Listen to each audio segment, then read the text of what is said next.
My name is Niels Harrit.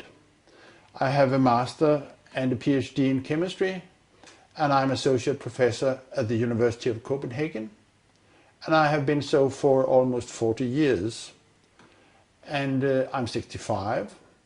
I have published close to 60 peer-reviewed papers in the best journals, and currently I'm involved with research X-ray time resolved spectroscopy on time scales of 1/1,000,000th of a second. This is very fast.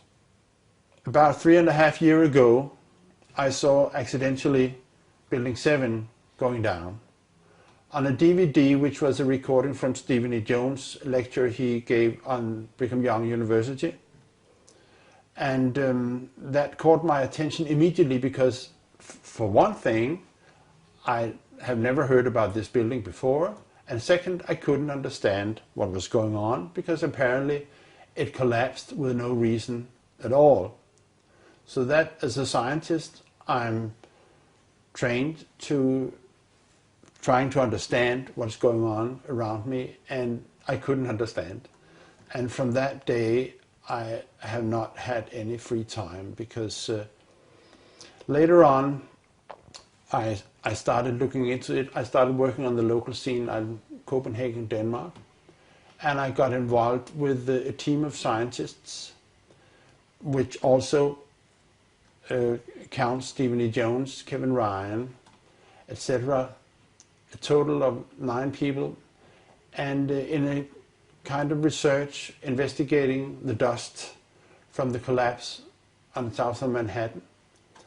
And in the dust we found what we characterize as unreacted thermitic material in the shape of some very tiny red-gray chips, which have different properties. Most importantly is they're still reacting, some of them, and in the reaction they produce molten iron, which is the prime indication of a thermitic reaction, and such a reaction can be used to destroy steel structures. Now, thermite is, in the old-fashioned thermite, is a mixture of pulverized aluminum and pulverized rust. And if you can get this mixture to react, which is not so easy, it produces tremendous heat, and this is what you call an incendiary. An incendiary is something which can be used to destroy something by the means of heat, while an explosive is something which acts with pressure. It knocks things apart. Now, the old-fashioned incendiary is not an explosive, but it is still used for military purposes for melting iron structures. What we have found is a modern version of thermite, which we call nano-thermite, which is produced in a different way. It is not just 2 powders being mixed. The material is actually built from the atom scale up. We call it the bottom-up procedure, which is what you do in nanotechnology. This has 2 consequences for the nanothermite, which distinguishes it from the classical thermite. First, the ingredients are much smaller, which means they are reacting faster and they are more easily ignited. 2, due to the process of producing nanothermite, you have the option of putting in other stuff, other chemicals, which converts the thermite reaction into an explosive reaction. We do not know which role is played by the red-gray chips that we found in the dust. But we know, and this was already totally clear before we started investigating the dust, that both explosives and incendiaries were used in the controlled demolition of World Trade Center.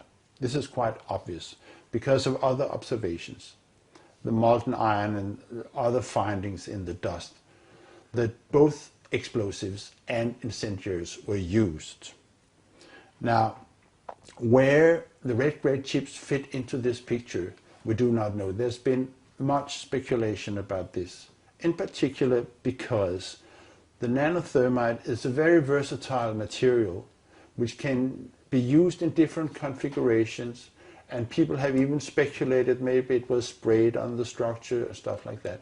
This is what I call hypothetical blast scenarios, which we should not maybe go into here.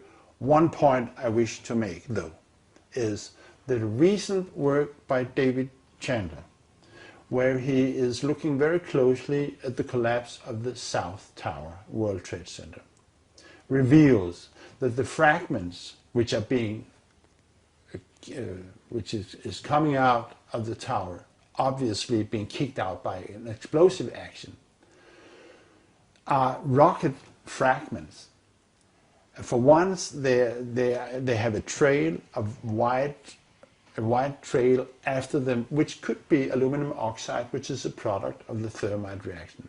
Second, they quite obviously have rocket properties, which, in my opinion, means that when we are that the discussion between incendiaries and explosives is obsolete in this situation. What we are dealing with, I think, in World Trade Center is modern military material which is unknown to the general public.